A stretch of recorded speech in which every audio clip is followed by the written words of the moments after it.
One of the things I've always found most exciting, and also the scariest about the internet, is the unpredictable reach that art and creativity can have online. It's become more and more clear to me that, especially in the realm of music, there's no limits to what an online audience can and will dig out of obscurity and elevate to classic status. Oftentimes this will happen to artists and releases that have already been around for many years, playing to no audience, or more often just not playing to Western audiences.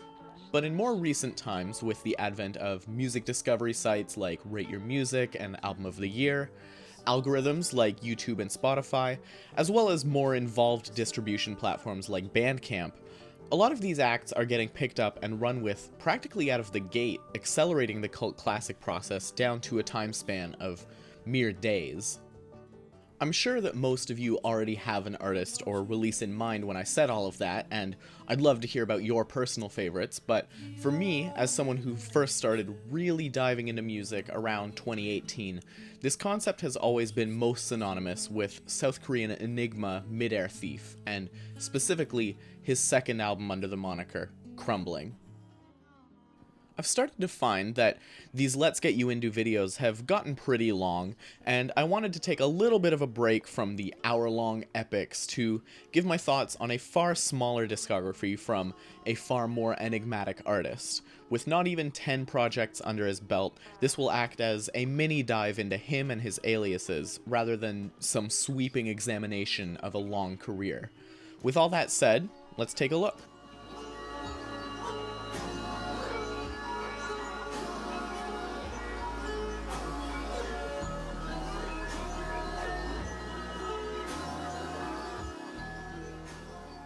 The starting point was obvious here.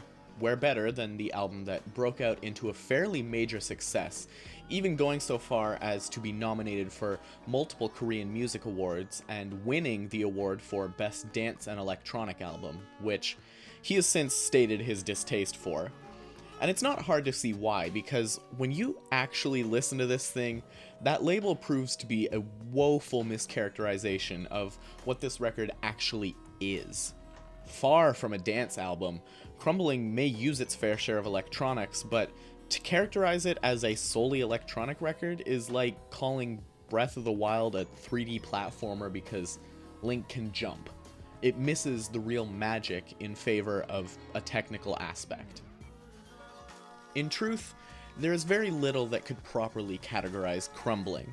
The closest I could see is the fairly nebulous term of folktronica, but even that fails to do justice to the more psychedelic and poppier leanings of the record, not to mention the flares of prog and dream pop throughout. Crumbling is nothing if not undefinable, sounding unlike anything I've heard before or since, and yet remaining grounded in the familiar territory of acoustic guitar plus guy and girl singing. The purest magic of this album, and I'm not going to stop using that word, comes in the form of its sonic aesthetic and production. This is one of those albums where one look at the cover can tell you so much about the listening experience without revealing any of the actual musical stylings held within. Listening to the 9-minute track Crumbling Together often feels like standing on the rocks by the water fishing, with occasional waves and the odd bite sparking excitement, but the main draw being the calming stretches between, that stagnant beauty of simply existing in a natural space. These same waves of excitement and calm, of tension and release, extend to the instrumentation and production as well, the cyclical alternation between acoustic and digital instrumentation, seemingly rotating out of time, but occasionally syncing together in a moment of absolute bliss before eventually just both continuing on their independent cycles. They never cease working in tandem, but they seem to work organically of their own volition rather than in a more strict song structure. This could even extend to the vocals, with Korean singer Summer Soul leading her soft vocals, giving the record a more androgynous edge to it. Crumbling is something of a masterpiece in true indie, a testament to both the accessibility of music making, the range of music we still have yet to explore, and of course, the internet's potential for recognizing talent and uplifting it. It's the perfect place to start diving in.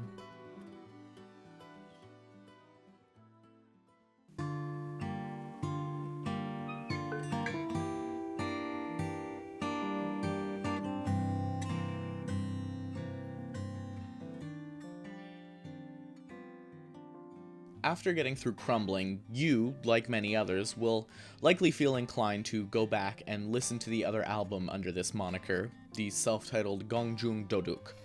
What you'll find is that, while it's definitely a different sound to Crumbling in some key ways, this record is very nearly as good as that one. What it comes down to is a difference of aesthetics and instrumentation.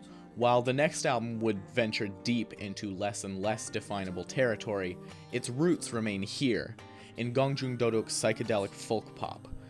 The electronics exist on here, but are far more sparse and supplementary, never overreaching or becoming core tenets of the songs like they did on Crumbling. Instead, this is a very grounded and rootsy album driven almost completely by one man and his acoustic guitar, occasionally implementing other acoustic instruments such as chimes and tambourines. This all gives it a very distinct vibe of humanity and personhood to me, where Crumbling occasionally divulged feelings of comfortable isolation and self-discovery. This record feels like the tight-knit and dense community shown in the town on the second iteration of the record's cover. It feels like walkable cities, like helping your neighbors out, and just creating together. If you loved the musicianship of the last album, but want to hear it juxtaposed with a completely different but still achingly familiar vibe, this is definitely where to go next.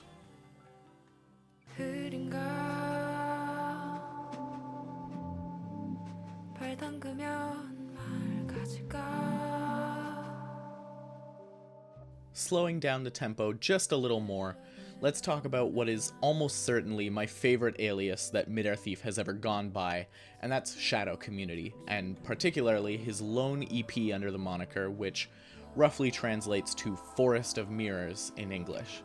Now, I only translate this because I have to be able to say it out loud and I don't speak Korean, but I want to briefly mention the fact that Mr. Midair Thief has been outspoken about the fact that he does not like English audiences going through and judging his lyrics in a translated form that loses some of the poetry of the original Korean. Because of this, I will not be commenting on lyrics at all for this video, and will only translate album titles so that I have something to say out loud in voiceover. Anyways, Shadow Community acts as a stylistic midpoint between the debut and Crumbling, blending the very naturalistic instrumentation of the former with some of the synthetics of the latter. The synths here, though, paint once again a very different picture. This time around, it's a verdant atmosphere. It's all very green, this album. Each song is like a close-up of a different kind of leaf, with water rolling off of it and life flowing through it in different ways. There's a really majestic quality to all of this, and a feeling of deep-rooted connection to the earth and nature that comes through in every note of it. I've seen a lot of these records described as psychedelic, and to a degree I suppose it is, but I would go further and call each of them a different kind of spiritual. While we're at it, it's technically just a single, but 2019's Restless Song and Halcyon's Coffin are also under this moniker, and personally, I think they're even better, effortlessly blending the previous Shadow Community aesthetic and tone with the musical and production lessons learned on Crumbling. It's a fantastic set of tracks, and honestly, you really can't go wrong with anything under this name at all. All of it is fantastic.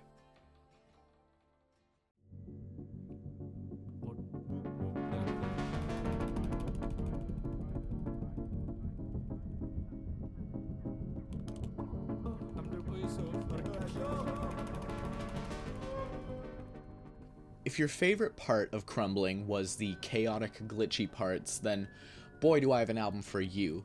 I may have spent the past few records going in-depth about the very naturalistic and spiritual nature of Mr. Midair Thief's records, but this year he decided to put all of that aside for a new record under the new name of Eye Batung, and go deep into IDM, glitch, and even like sound collage territory. The result is obviously his least cohesive project to date, but a very fascinating one nonetheless. I'd be hard-pressed to actually come to you with any highlight songs. Hell, I'd be hard-pressed to even identify any individual songs for you, but as a sonic experience, it's quite compelling, with some really excellent sound work that I expect he'll learn from and incorporate into future Midair Thief projects. That's the really exciting thing about this guy, is because he's still so early into his career, we've gotten to watch him kind of grow in real time, taking things he learns from each album and incorporating them into his further endeavors.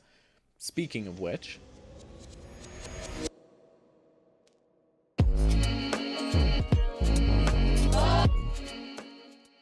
going all the way back to the very beginning, this is the first Midair Thief alias we know of, and it's very strange to go this far back and try to trace where he is now back to where he started, because of all things, he started by making chill instrumental hip-hop beats to kind of vibe out to. And hell, they're pretty good a lot of the time. I'm particularly partial to the first song on Hua 1, and a lot of the glitchier second EP as well. I wouldn't get hopes too high, but I think it's just very cool to see a young artist releasing stuff that already sounds excellent, and I think this is a really good place to end the discography.